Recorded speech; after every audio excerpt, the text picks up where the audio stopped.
Welcome, everybody, to the Build a Vibrant Culture podcast. My name is Nicole Greer, and they call me the Vibrant Coach. And I am here with another amazing author who's going to help us to lead our people better, to run our human resources process better, and to run, change management better. Look at this book right here, Disrupt Everything and Win by James Patterson. Does that ring a bell?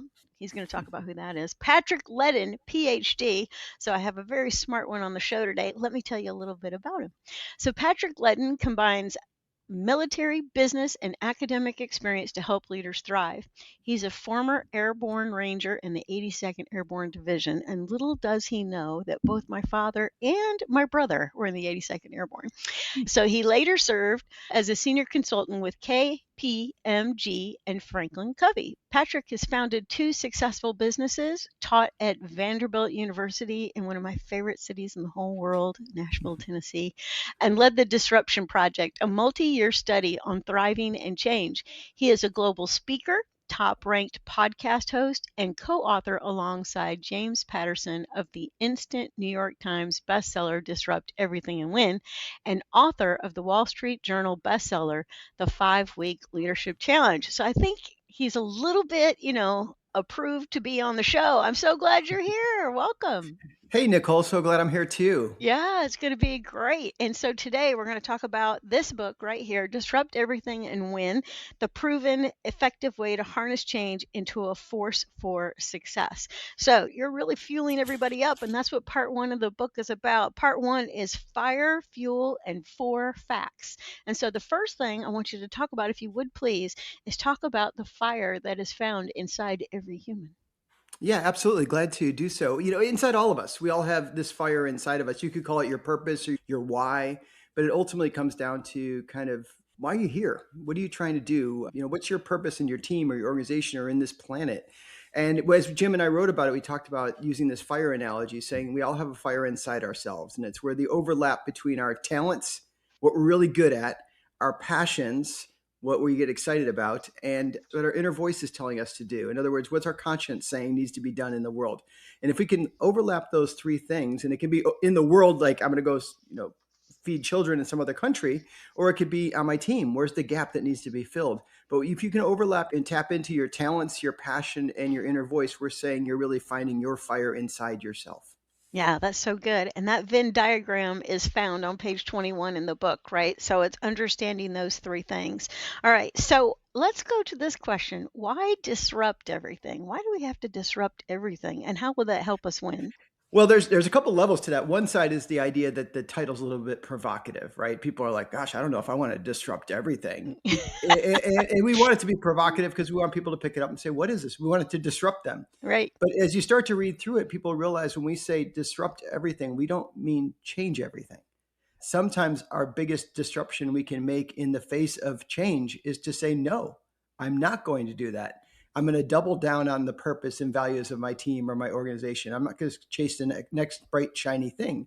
But when you do say no to something, sometimes that can be the most disruptive thing. So what we want people to do is, instead of just being thrown about, is to put yourself in the driver's seat and say, you know what, there's going to be a lot of change, a lot of disruptions coming toward me, and I'm going to choose how to react to it, how our team's going to react to it. So from that perspective, we say disrupt everything. Be willing to be disruptive. That's right. That's right. And stand in choice, as I like to say. That's so good. Okay. So what is the fuel for the fire inside? How do we fuel that? Yeah, as we argue in the book, I mean, obviously there's lots of different ways you can fuel the fire inside yourself, right? If you do something you're passionate about, that's probably going to add some fuel to it. But what we're talking about in the book here is this idea that we oftentimes think about disruptions as something that happens to us. I probably should define it a little bit, right? So it could be something small, it could be something big, it can be something unique, it can be something ubiquitous. Just put it this way, if you're listening right now, it's something that stops you in your tracks and makes you pause. And it can be a conversation in the hallway with a colleague or around the dinner table at home, or it can be a big new project that's exciting, but also a little scary. It could be a job offer. It could be all sorts of things. It could be a diagnosis from the doctor. It could be all sorts of things.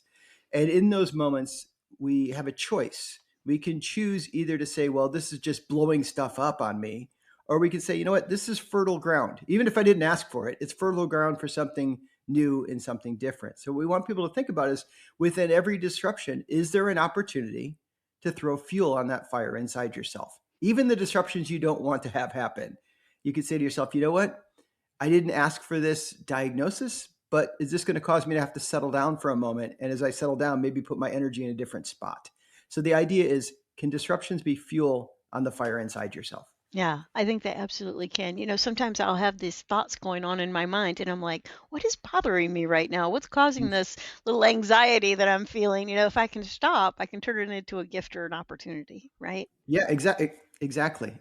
Yeah, absolutely. I love that. Okay. And so you say on page 32 that the tough reality is life is full of disruptions, right? Mm. So as we're moving along our lifeline, all sorts of things are going to come our way. And so we want to take a look at the 4 facts regarding disruption. So the first one is the status quo is a deceptive little devil, you say. Talk a little bit about the status quo. Yeah, I mean, that's just the reality of it, right? If as people are listening to this, I'm sure they can think about their lifeline that you talked about, and they have the ups and downs where things are just the way they like them, and then something happens, something changes, or you're going through a really tough time, and sometimes you have to hang in there because that's going to change too. The point being is that we're organic material. We're growing, we're dying, we're evolving, we're changing, and that's at the individual level, the team level, the organization level. You can never step into the same river twice. So the idea here is to recognize that there's this fundamental fact that things are going to constantly change, which gets us to the second one, if you don't mind me going Yeah, there, jump right which in is there. You're which wired to yeah, disrupt. yeah. The second one is you're wired to disrupt, which basically says, hey, the first fact tells you things are going to change, and the second fact says that's okay because you can handle this. And when we talk about you can handle this, we're talking about how you have a big brain that can dream up creative things. It Yes. can also like regulate how you use your time and energy. You also have experiences. You mentioned that lifeline, those experiences of getting knocked down and getting back up. Not only did they help build resilience, but they also show you that you can do this again along the way. And then the third thing is you have resources. Everybody listening to this, no matter how big or small your circle, personal or professional, is in life, there's people out there that would be willing to help you navigate through something. There's maybe a little bit of budget at the company that maybe it feels tight, but maybe you could allocate it a little bit differently. There's technology at your fingertips, as disruptive as it is, that's different than anybody else has had throughout the course of human history. So these are some tools. We're wired to disrupt from our own big brains, our own experiences, and our own resources we have around us. Yeah, that's so good. Yeah, so fact number 3, relationships provide headwinds and tailwinds. Relationships have a profound power to either ignite or nourish your inner fire or dampen and extinguish your zest and creativity. So that's an important one, I think. Yeah. Was it Jim Rohn said you're the product of the 5 closest people around you or something like that, right? So it's important to take a look at that. And I just wanted to pop back up to fact number 1 for a second because I don't know about you, but I have people all the time that say, "Isn't it okay to be content, Nicole?" And I say, "Well, it's okay, but I wouldn't advise that." To be happy with the way things are when there's potential and possibility and that talent and passion inside of you. Yeah, There's a tension in everything in life, right? So we all have 100%. to navigate our way through those tensions, and there is a tension between being content, certainly being grateful, being grateful Oh, for yes. your life and your relationships and whatever your family situation is. Even tough times, being grateful sometimes really helps a lot as well. But there is also the mindset around saying, you know what, it's not good enough. It's not quite good enough yet. And looking for those opportunities. Again, it doesn't mean blow everything up. It just means being willing to like look at it for what it is and then make a choice. Yeah, 100%, 100%. And at the end of every chapter, you give a little tidbit, like here's how you can actually do this, right? And I think that's really helpful to people is for people to get like a little tip. And you say one of the things that we can do, and you alluded to it a moment ago, is just to say, I'm done. Yeah. So sprinkled through the book, there's these things that we call positive disruptor moves, Yeah, which are there's 27 of them in there. that's And and fantastic. and, and the point isn't, Jim Patterson and I were really clear as we were working on the book together. We're not going to give you 27 moves saying go do all of them. There's lots of stories in the book. All of them may not resonate with you. If it doesn't, skip to the next story. But the point being that sometimes we just need a little idea that if we apply it can start a beginning of some momentum.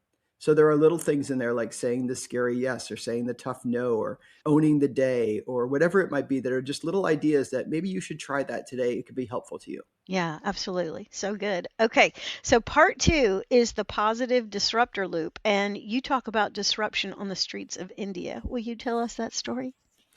Yeah, sure. So there's this lady that I met through the research. So at Vanderbilt, I ran, as you mentioned, the Positive Disruptor Project or the Disruptor Project, and it ran for a few years. And in the process of doing that, I had a chance to interview lots and lots and lots of people. Some people were household names, and some people were unsung heroes, and some people we wrote about in the book that you just need to know their story because it's pretty compelling to hear what they had experienced or what they learned along the way.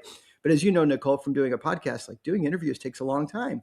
So we did actually 350 interviews on the nose. And each one was an hour and a half long. Sometimes we went and traveled to them and sat down. Sometimes there were follow-up interviews. But the idea was to get their stories and then go through. I had a research team working with me. It's very much a qualitative study on this side, where we had a research team going through and looking at the transcripts and coding them, saying, okay, what are the patterns or what do we see happening in these stories that happen across many, many people? And this particular story you asked about is about a lady named Pia Lindell Kvist. And she lives in Copenhagen, Denmark, or just outside of Copenhagen, Denmark. And a few years ago, about a dozen years ago, she actually went on a trip with some friends, some girlfriends to India on a holiday. And she said she's driving through the town. She's in the back of a car. They have a driver taking them through one of the big cities. And she's feeling a little claustrophobic, stuck in the Right. back of this car. It's hot. It's loud. It's, Right. not It's only, an adventure in and of itself just to take a yeah, car ride. exactly. Like a really intense place, right? And she's Right. like, I need to get out and get a breath of air. So she steps out onto the sidewalk. And as she's standing there, she said two little kids come up to her. She said, seemingly like 3 and 5 years old. And they have their hands out. They're asking for help. Mhm. And of course she wants to help them. But what really impacted her wasn't just that they were asking for help, but there was no, as she said, there was no light in their eyes. Mm. So she gets back into the car and she's very kind of shook up by this. And she asked the driver, who are those children? And the driver says, oh, pay no attention to them. They're street children. And Mm. she's like, what does that mean? He Heartbreaking. said, yeah, exactly. He said, people do with them what they want and then they put them back on the street. So just, a horrific condition. For Pia, it was so moving that she said, take me where they live. And he took her to an underpass and to a train station. And there were all these children. Mm. And it was very moving to her. And she went back home to Denmark. And as she was traveling home, she just couldn't let it go. And came back to the cafe she worked at because she was saving up money to start her own cafe. So this wasn't like a person, flush with cash. She's looking to save up some money to start a cafe, but she can't stop talking about these children. So she started going back at some regularity, a couple times a year. And you fast forward to today now, and there's about 1,200 children who stay in orphanages and go to schools that are all sponsored by the nonprofit that she started called Gadensborn, which means street children in Danish. So that's an example of someone who's disrupted by something, and then they make a choice or series of choices over the course of time. And we use that, as you know, Nicole, as you look further into the book, to kind of illustrate this process that we found as we interviewed person after person after person about how they dealt with disruption in positive ways. Yeah, and that leads us right to chapter 8, which I would love for you to talk about the positive disruptor loop, because it sounds like she was disrupted by getting out of the taxi Oh, yeah. cab, right? And then the process goes that you discern. So she couldn't get out of her mind. She's thinking on it. She's holding it in her heart, right? Then you behave differently, achieve something, refine what you're doing. So will you talk a little bit through the process? And Yeah. it's on page 79 in the book, everybody. All right, 79. So here we go, folks. So as we were studying different people, and we labeled these people we were looking for people who we considered positive disruptors, people Yeah. that in the face of disruption chose to look for the opportunity within it and then took action accordingly. And in Pia's case, she illustrates really nicely this positive disruptor loop, which again came up, Nicole, a time and time again. So if people want to jot it down, or if they're just kind of thinking about it, visualizing it, or looking in the book, it starts with the disruption. Yeah. And as I mentioned earlier, that could be all sorts of things, unique to you, ubiquitous, whatever it could be. And then from that disruption, there's this moment to discern. And when we mean discern, we mean don't just react. Think about it a little bit. That's right. What are you going to do? Or what might you feel compelled to do? And this is where the disrupt everything mindset comes in, where it might be like, you know what, I discerned and I'm not going to do anything about it. That's okay. But That's at least right. you did that. It didn't just react. So you discern and you choose what role, as we talk about in the book, we can talk about those later, what role to take on. And then from there, you look into your behaviors. We call these disruptive strengths. And we can talk about these a little bit later too, if you'd like. Yeah. But there's 16 positive disruptor strengths. And I'll give you a little teaser on it, folks. Nobody had all of them nailed. And there's no perfect combination from our research. So some people are really good at some of them, and some people are really good at others. And Either way, people could still make some big differences in the world or small differences around the dinner table, but they made those choices. So the point being is you have disruptor strengths and so do I. The third thing is then achievement just gives the idea of looking at the different levels where you can have impact. Disrupt yourself, your relationships, your team, your organization, your industry, your society, your family. And then the last one, refinement in the process. So it goes discern, behave, achieve, refine. The refinement step is one that we sometimes skip where we go, okay, I got too much to do. I got to move on. Refinement says, well, pause for just a moment, reflect on what you did, review what it means, recommit to something different, kind of revise your approach and helping you think through how to do that. So that's the loop. And people who are listening to this podcast, some of you might be charged with the idea of like our organization needs to be more resilient. Our people need to be more resilient. In order to execute the strategy we have, we got to make 5 pivots in the next 3 years. And that's going to be really tough on folks. Well, you don't build resilience by going into a conference room for 2 hours and say, okay, we're coming out of here resilient. You build resilience by going through moments where you get disrupted. You figure out what you're going to do. You act, you achieve some results, you learn from them, you dust yourself off, you jump back into the fray, and you go around that circle a few times, that disruptive loop. And all of a sudden, something that would have knocked you down last year won't this year. Pia was initially just shocked by the children on the street, but being more and more engaged, all of a sudden, that didn't surprise her anymore. What surprised her was like, how many can we get in school and what can we do with them and what will their lives be like and all those type of things. So that's the idea of the positive disruptor loop. Yeah, and if she was to look backwards, which I'm sure she does, back to the day that she stood on the sidewalk, she had no idea what she could achieve. Oh, Right, none, right. none. In fact, when she went back, we tell the story in more depth, obviously in the book, but when she went back to Denmark and she couldn't let this thing go about the kids, a situation happened to her that happens to most all of us at some point, and we probably have done it to other people, where people are kind of like, I know you're all excited about that, but just we got to get back to real life. We got to get back to our life. We got to get back, let that go. And she just couldn't let it go. And she ended up in That's the right. hospital. She ended up in the hospital for a medical procedure. And when she was in the recovery room, she said there was a woman probably in her 80s that was also in the recovery room. And Pia starts telling this woman about the children on the street. But unlike everybody else who kind of said, that's a big deal. It's thousands of miles away. You're trying to build your business and all those things, which were probably to some degree very good advice for her.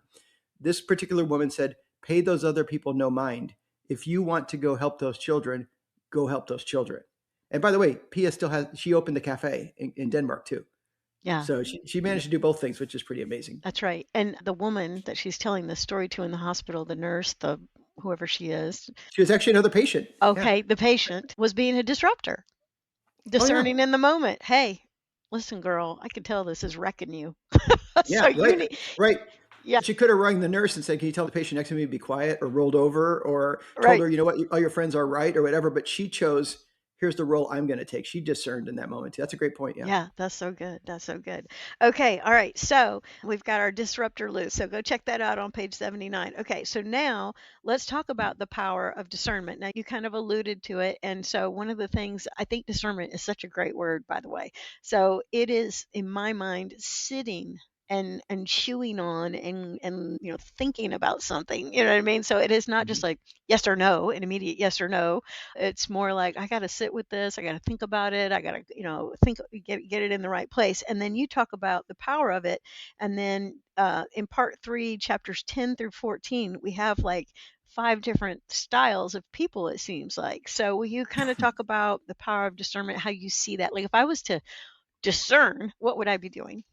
Yeah. So those 5 different people, as you mentioned, are actually 5 roles. Yeah. So the idea is that we all have our own personality. And there's personality type instruments you can use Oh, to assess your yes. personality, right? And we learn a lot about ourselves and about others through the personality. This isn't that. This isn't that. What this is these are 5 different roles that you can choose, even if they're the ones that are not the most comfortable or natural ones to you, but you can choose to take on in a given moment.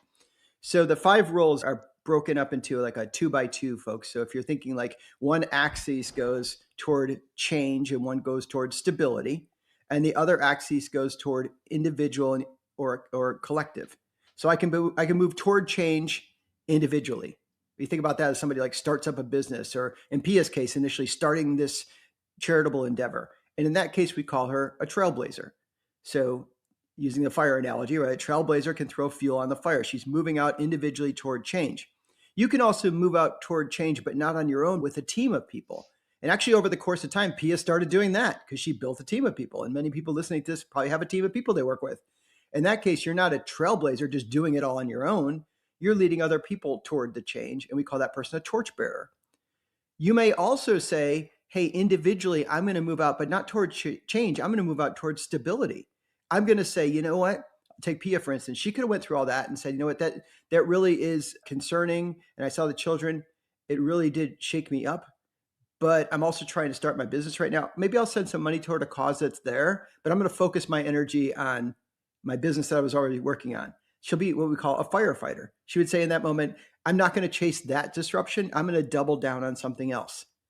And that's a perfectly smart move. I mean, think about in organizations when somebody goes to a conference or gets a phone call or a meeting with somebody in tech and they tell them about this new piece of technology and it just sounds so amazing and you want to bring it into your organization. And then you start thinking, you go, you know what? We've had 3 different upgrades on our technology solutions in the last year. If I bring another system in here, people are going to kill me. So in that case, maybe I should say no to that and just focus on stability. And I put that fire out. And then I could also be a fire chief, which is leading a group of people towards stability. And that could be something where your industry, every competitor out there is adopting something and you're going along with them. And at some point you go, you know what? If we keep doing what they're doing, we forget who we are. So instead of chasing every change, what we're going to do at some point is we're going to say, you know what, we're going to double down as a team on our purpose and our values and seek stability in this moment.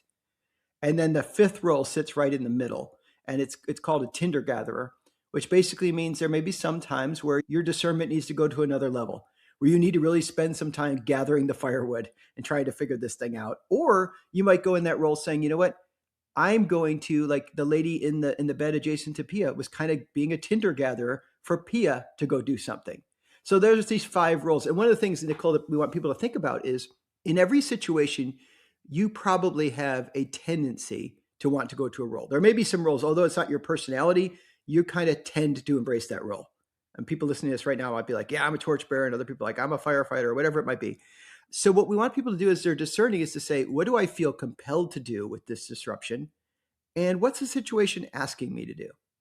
And then maybe those 2 things are the same and maybe they're not. And if they're not, I need to think about where are my values? What matters right now? Because we don't want people to say, well, I feel like I should do X. Well, that's great, but you're part of a family or you're part of a team or you're part of an organization. You have a role that you're filling. What would be the best thing to do collectively as well? So we want people to think that through before they take on a role.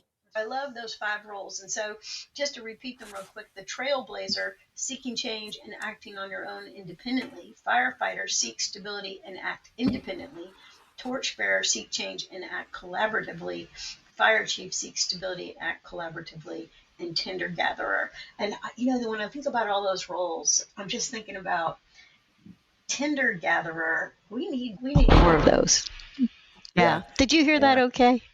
Yeah, I heard it great. I think we do need some more of those.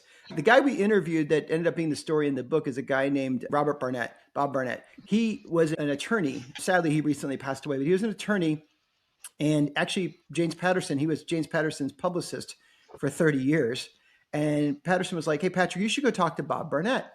And I went and talked to Bob Barnett. And I said to Bob, why do you think Jim Patterson wants me to talk to you? What is it about your career that's disruptive? And he started talking me through how he changed his billing cycle and the way he changed the billing process. And it was disruptive, no doubt, in the industry. But I was like, I don't know if that's the one, as I was talking to him. And I just kept talking a little further. And at one point he mentioned to me, Nicole, he said, well, by the way, in 1976, I had a chance to help then political candidate Walter Mondale run for president. I said, what would you do? He said, well, when he was doing the debate prep, I played the opposite person and debated against him. And he's like, and I did that again for Carter. And then I did it for Obama. And I did it for, both Clintons. And I was like, what? What are you talking about? He starts telling me more about, I'm like, he's a tinder gatherer. In that political sense, but also then when you step back and think about the billing cycle and what he was doing, it shed light on it. Okay, what he's doing is he's changed his billing structure so that he can better serve his clients and help them go do things. And his client list, as I mentioned, Bob sadly passed away in September. When he passed away, Patterson went to his memorial service. And he told me later on, he said there were about 800 people at the memorial service, including the president of Fox News and the president of CNN. Former presidents from both sides of the political aisle, congressmen, senators, I mean, just on and on and on and on. And you look and go, this guy was helping all these different people live out their fire inside, which is really interesting. But yeah, we could use more of them. Yeah, I think so. I think that's the one.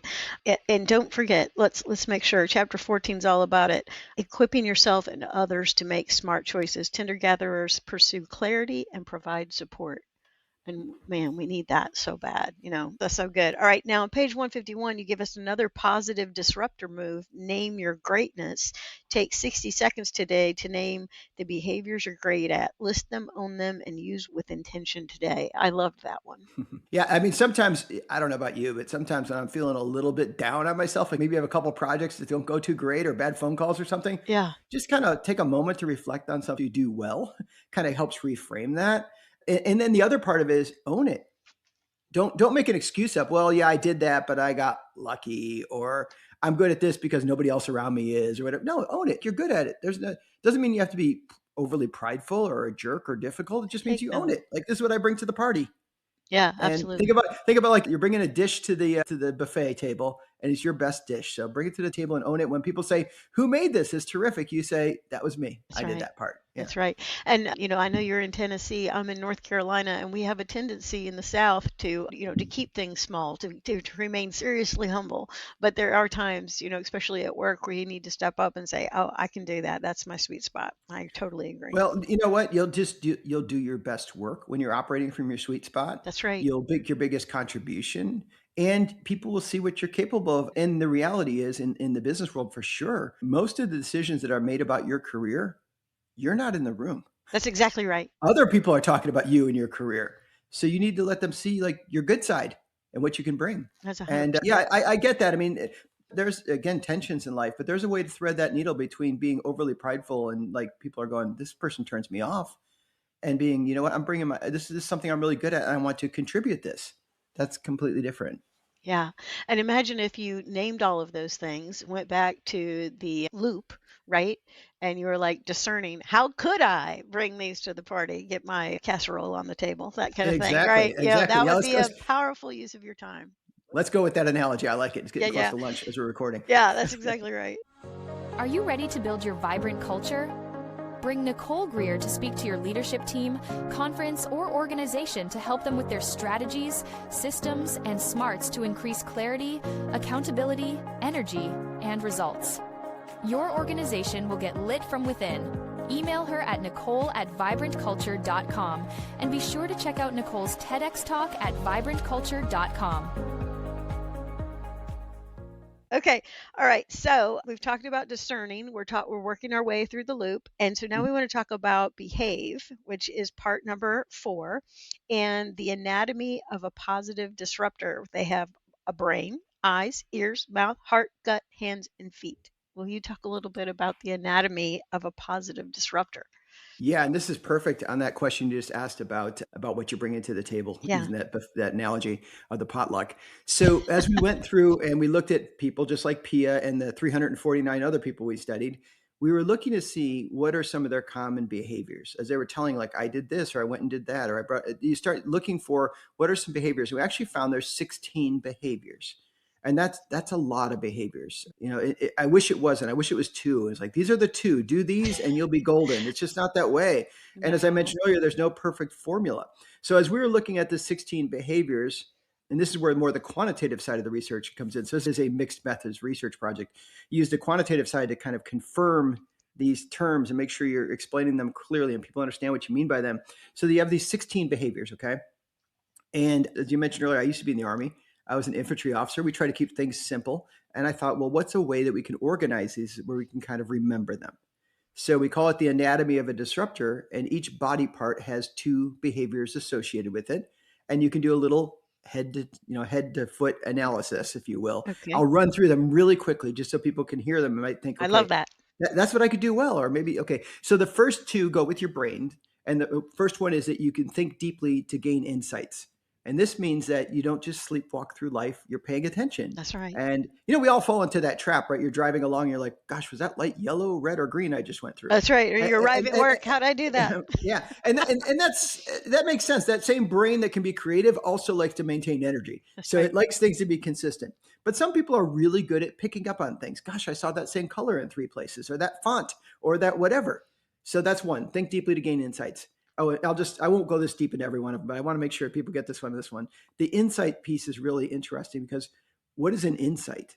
Well, an insight is something that few people know and it has value. If everybody knows it and is valuable, it's not really an insight because everybody knows it. If you only know it, but it's not valuable, that's not particularly insightful. But if you know it and few people do, that's an insight. And usually you pay a price to gain an insight. You study something. Okay. The second one is you believe better as possible and you begin to act that way. Those are the 2 brain ones. The I ones are that you can cast a vision. And the second I one is you can look closely at brutal reality. Mm-hmm. Some people have those really nicely paired together. Some people are more visionary. Some people are more brutal reality people. Sometimes those people can work good together. Oh, yes. One person could say, I want to be in the NBA. And the other one's like, that's great, Patrick, but you're 5'9" and you're 56 years old. That's probably not happening. Right. So, that type of thing. Then the ears is the ability to listen deeply to understand. So really understanding what somebody's saying. And then secondly is that you hear what isn't said. Sometimes you pick up on the nonverbals or kind of just watching how people are dealing with things. And then the mouth is they have the ability to say smart things. Yeah. And don't miss. I think this one is really important. Yeah. Not everybody says smart things. Because the mouth can get you in serious trouble, right? Exactly. So, and you go ahead. I just wanted to pause on mouth because please go ahead. Communication in the change, in the disruption, in the process, it's a thing, right? So if we go back to the Pia example, the other patient was probably choosing their words in a valuable, important kind of way. Wasn't probably flip like, don't, just ignore those idiots or whatever. You know what I mean? I think your mouth is really a huge part of this. I think that's the story I tell myself. And what I picked up on hearing Pia talk with her is that, that person was very, very direct as she was saying that, it wasn't just flippantly responding. Right. And so the other part is you say smart things. And the other behavior you might have is that you can stay on message. Yes. Some people in the midst of change, leaders, for example, in organizations, they tend to be experiencing the change long before the rest of the team does because they've been in the meeting rooms talking about this thing that's changing or whatever it might be. And other people might be so busy just doing the day-to-day work, they don't see the change.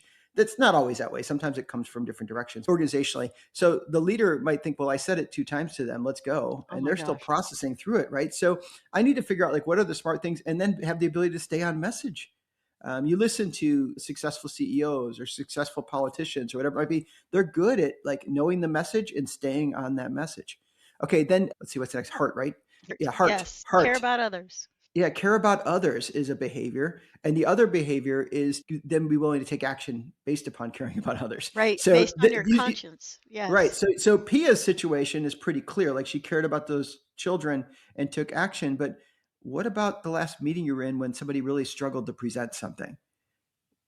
There were probably some people in the room who were like, well, that's too bad. That's terrible. There were probably some people who were like, good, I don't like that person. I like to watch them struggle, which is really concerning. And there were probably some people in the room who are willing to step up and help that person out. And we're looking for the people who are willing to step up and help that person out a little bit. Okay. So then from there we go to. I want to put you on pause real quick. Yeah, please. So another positive disruptor move that I love that's in here, it's on page 184, is name what matters today. I think this is so important for leaders. It's if what matters today is getting your way or getting out of a meeting or whatever, check yourself on what really matters today. And so I think the heart is really, really essential. Going back to your Venn diagram at the beginning, what are you passionate about? Are you focused on the right thing? So I think heart is a big part of beautiful leadership that builds a vibrant culture. So, well, yeah, I agree. And actually of all the ones, the one that the collective group of all the people we talked to scored the highest, it was this particular 2 set of behaviors. It was on the heart. Yeah, it was. Well, it makes sense too, because are you really going to be that disruptive in life if you're indifferent to those around you? Or if you're unwilling to act on what your conscience is telling you might want to do in the moment? You're probably not going to be that disruptive. So that would be one thing I would really Or encourage. disruptive negatively. Notice this is called Oh a yeah. positive disruptor. Well, Right? that's funny you mentioned that. And just a quick side note as we Yeah. go, we're in the behaviors, folks. We're on heart, but we'll come back to that in a second. Yeah. But there's a little side note. So people have said to me before, like, what's the opposite of a positive disruptor? Is that a negative disruptor? And I'm like, no, that's actually not. Because a negative disruptor in my mind is the curmudgeon, the difficult person, the person who just blows up the meeting to blow up the meeting. Oh my And God. I would say They're that, out there, buddy. sure, they're out there, but they're not most of us, right? There's a group Thank of God. them. And I think for sure. So what keeps us from being a positive disruptor, I would suggest, is not that we're choosing to be negative disruptors. What we're choosing to do is have a relentless pursuit of the status quo. We're trying to hang on to something that's actually shifting.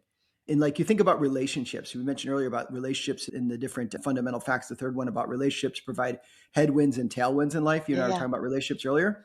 Sometimes we have relationships, like you're holding this relationship with someone and you know it's not that good. You know it needs to be disrupted, like a conversation needs to happen. But we'll hold on to it because at least we're like, well, it's not good, but at least I know what it is. And the longer we try to Great hold on to it, familiarity. Mhm. yeah, the longer we hold on to it, the worse it tends to get. We're trying to keep it the way it is, and it's actually just kind of falling apart more and more. So what we want people to do is like to see it for what it is and then make a choice. So yeah. And you've made me think of something when you were saying curmudgeon, which I love that word. I use it all the time. And like sometimes people are like, Miss Nicole, what is a curmudgeon? Yeah, I love that word too. I'm like, it is such a good word. You got to put it in your vocab. But I go into organizations all the time, do change management. And of course, I'm going to be suggesting that everybody purchase your book when I do that. But when I do change management, I have this little picture of all these emojis, and we've all seen all the emojis, but there's this one emoji. Go check it out, people. It's a little purple guy and he's got horns like a devil. And so I'll put up this image of like whatever 70 emojis or whatever. I'm like, now in the change process, which person on here are you most worried about? So there's the person that's like crying, there's the person that's like mad, there's all these things, and I'm like, but the little devil is kind of smiling.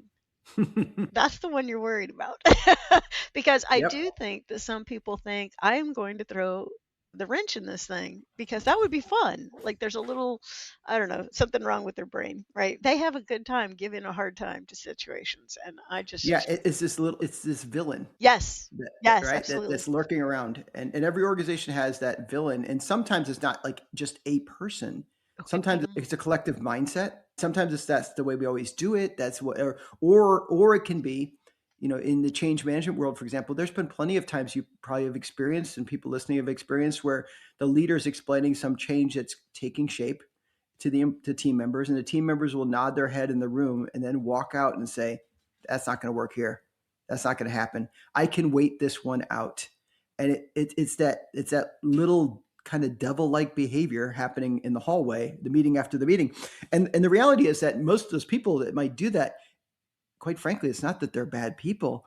It's just that they've seen this show before. And they're like, I know how this is going to play out, so I'm not going to invest the energy in it as well. So sometimes that's the leader causing that problem to happen. 100%, 100%. Yep. And don't miss what he said, the meeting after the meeting. and you can get rid of the meeting after the meeting if you go back to the heart.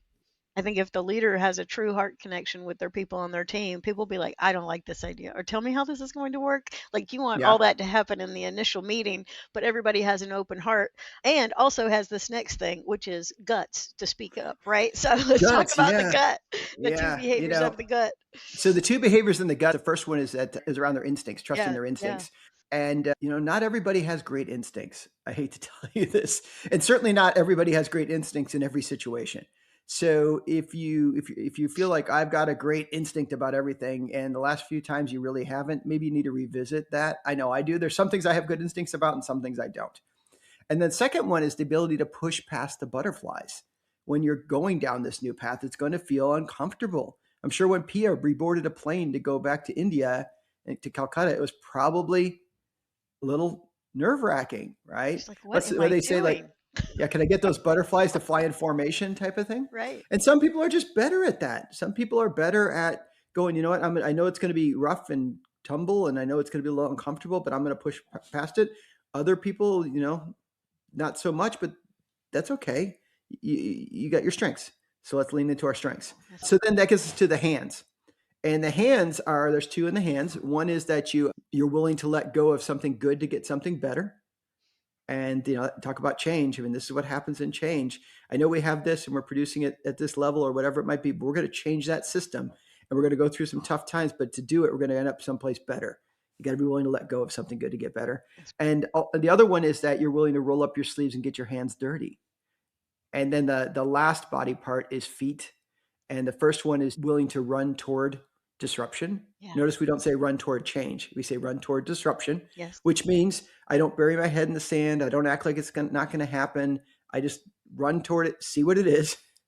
AI is going to take my job. What do you even know about AI? Go find out about AI. Run toward that disruption, learn something about it. And then the other one is some people are really good at standing firm in the face of doubters. Once they decide this is what we're going to do, when people are starting to want, no, that's not going to happen, they stand firm. And Pia certainly had that behavior as well. So there's these 16 behaviors. And again, nobody nails all of them. And you don't either. I don't, but that's okay. So I love that the reality is that we all have positive disruptor strengths. And based upon the role that I think in discern that we should take on, or our team should take on, or I should take on, you start to go, what do I bring to the dinner party? And who else do I need to invite so they can bring their strengths to the table? Because so many people, life's a team sport and we work on teams all the time. And that's why we have teams. Teams, you take the weaknesses of one person and make them, irrelevant by the strengths of others. So let's work together. Yeah, that's so good. And I just want to say, going back to those 5 roles, like before we even talk about this thing we're going to disrupt, let's talk about these roles. Let's look at the loop, right? So one of the great things about this book, which I really, really love, is the fact that you're giving us lots of tools. And speaking of tools, in the very back, I'm going to skip ahead for just a second, but y'all can keep up with me. Part 7 is your positive disruptor toolkit. And man, do I love a toolkit. I like to have some stuff in my toolkit. So we've got all that in here. All right. Now, part 5 is achieve, right? So this is we're still going through the loop. And so talk a little bit about disruptive impact and how we can achieve great things. Yeah, thanks, Nicole. So as we were going through and studying the achievements, what these people were accomplishing, you start to realize, oh my goodness, they have impact like all over the board. That's right. So there's no, we didn't find anybody who was a positive disruptor who didn't at first disrupt themselves. That's right. And so it all starts with you. Life is an inside out game. Be the change you want to see in the world. Exactly. So, if I go to the doctor and my doctor gives me my blood work and it's like, it's okay, but Patrick, you need to work on this number a little bit and maybe change a few habits. That initially, I'm disrupting myself. I'm making some choices here. That's right. And then from there, people around me might be like, Patrick, you look a little healthier. You're moving around a lot more. It looks like you lost a little weight, or what's going on? Just through osmosis, I start to disrupt them a little bit. They hear me and they my telling them, well, here's what I changed, might disrupt them to choose to change something else. So we can kind of see that ripple starts to happen. But you can also disrupt your entire team. You can disrupt your organization. You can disrupt your industry. You can disrupt your family. And the neat thing is that it doesn't have to be a perfect ripple, in that I don't go from disrupting myself to disrupting my my relationships, to disrupting my family, to disrupting my team. I could go from disrupting myself to impacting society like Pia did. Yeah. How cool would that be? Right. So that's the idea behind that. And the stories are really interesting, I think, of the different people we interviewed. And this is one story under Disrupt Relationship where I actually had a personal story put in the book. But the idea of like thinking about how you can apply, I'll hang on to that personal story for the end. Okay, that'll be our nugget. Yeah, all right, very good. Nugget. Very good. Okay, now another really awesome positive disruptor move, and there's a bunch of them in the book, but I only highlighted a couple because we only have an hour, people.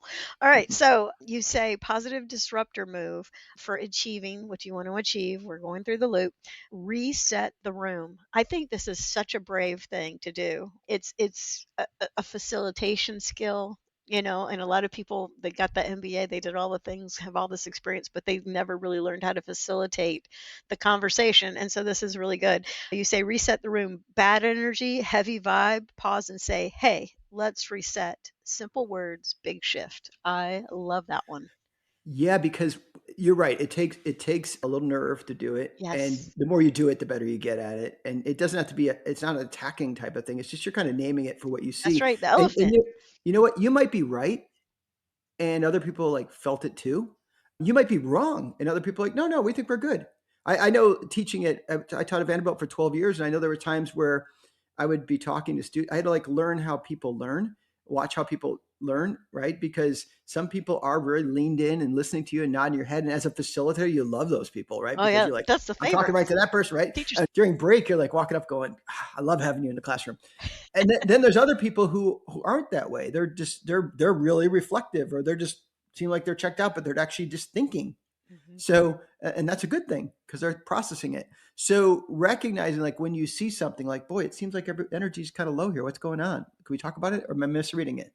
Like give them the exit that you're misreading it. Or you're not saying it, but I'm picking up on some vibe. What's going on? Yep. Right. As opposed to just going, I wonder what that was. Just sometimes it's helpful just to do it.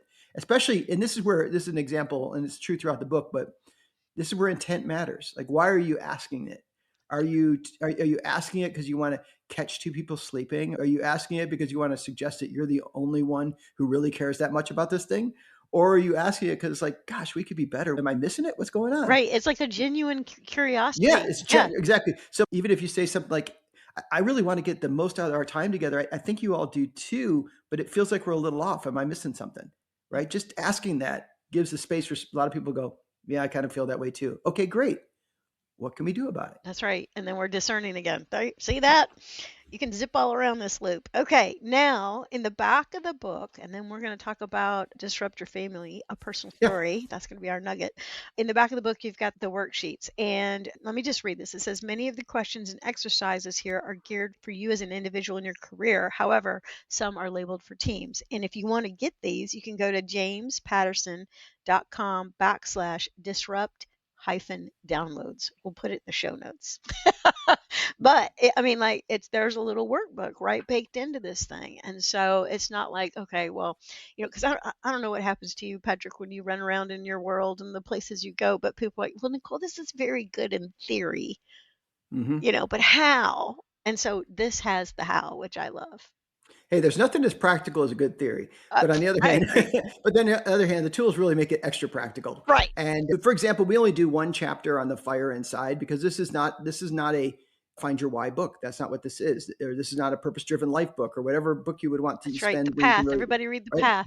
There's books out there that Yeah. do that, but we want to acknowledge the importance of it and how the disruption can help you live that why out, but also recognize that some people might need some work on that. So instead of saying, well, read this chapter and then go buy somebody else's book, we say, all right, here's a tool here that you might want to use to help you think about your purpose, your fire inside, or relationships. Somebody might go, they read the thing about relationships and they go, gosh, that's true. I've got some headwinds and tailwinds in my life.